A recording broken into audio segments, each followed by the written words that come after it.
I have to be there for my family, you know. It's hard.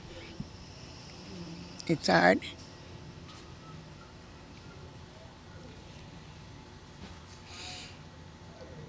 And then no one knows what I go through at night, you know. Especially knowing that on a Friday, he was lying on my bed and we had a long conversation about his relationship issues that he was having with his girlfriend and so on. We had a long conversation about that. One of the few, because sometimes we are at odds, because I am the type of parent who I don't encourage certain things in my house, you know, and yes, I was giving him some advice as to how to deal with women. I thank God for that because at least I had a chance to speak to him again just before he left to go to the spoken word, no? One final conversation with her eldest son before he was shot in the head and killed in the old capital, says Geraldine Tillett. The family of Dale Tillett is tonight once again mourning the death of one of their own following a shooting on Saturday morning on the north side of Belize City. 44-year-old Tillett, affectionately known as Blinds, was executed on Hydes Lane as he reportedly headed to get something to eat. He never made it to Regent Street West because he was executed several blocks away. I was shocked, you know, because I knew he had left here saying he was going to the spoken word poetry thing, whatever they had there at Spooners. And so when she called me, I was a bit shocked. And then I called my other daughter and she said she knows because it was her that the police called, you know. And so she called my next daughter because she didn't want me to be out there. When my cousin came by and said that it was he also got grazed, and another young man was shot in his shoulder, and that's when I knew that there were three of them together.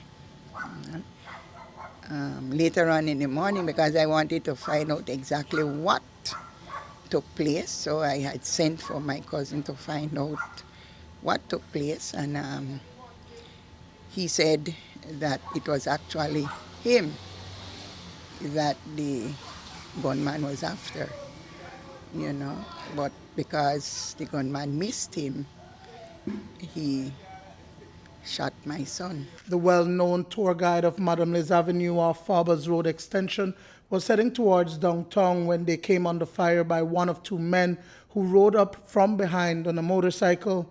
28-year-old David Garcia, who was traveling along with him at the time, was also injured to the left shoulder, while another escaped unhurt. Just about 40 or 50 feet from the corner, where the motionless body of Dale Anthony Tillett was seen lying face up with apparent gunshot wound to the back of his head.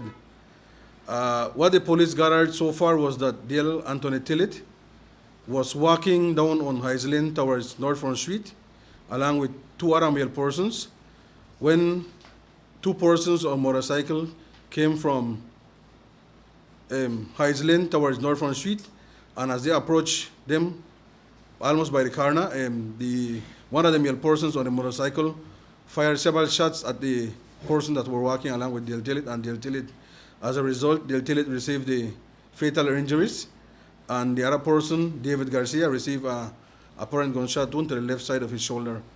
At present, Garcia is in a stable condition at the KHMH at this time. It is not believed that Tillett Senior was the intended target and that he is the victim of a senseless murder. So far, we have not been able to establish a motive, as we know that Mr.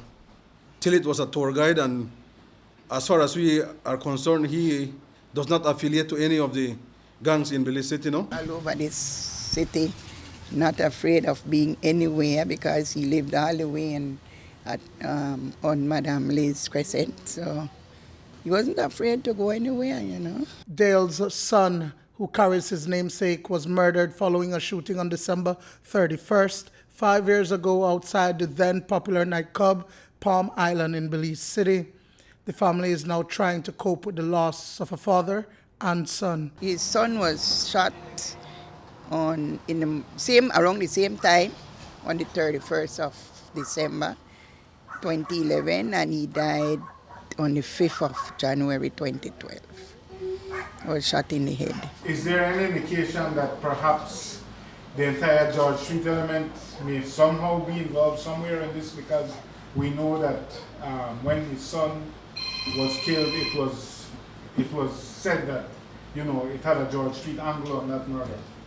No, there's nothing so far to indicate us that that murder that occurred 5 years ago has to do anything with this present one. According to police, 5 persons are currently detained in connection with this murder. Duane, Moody for News 5.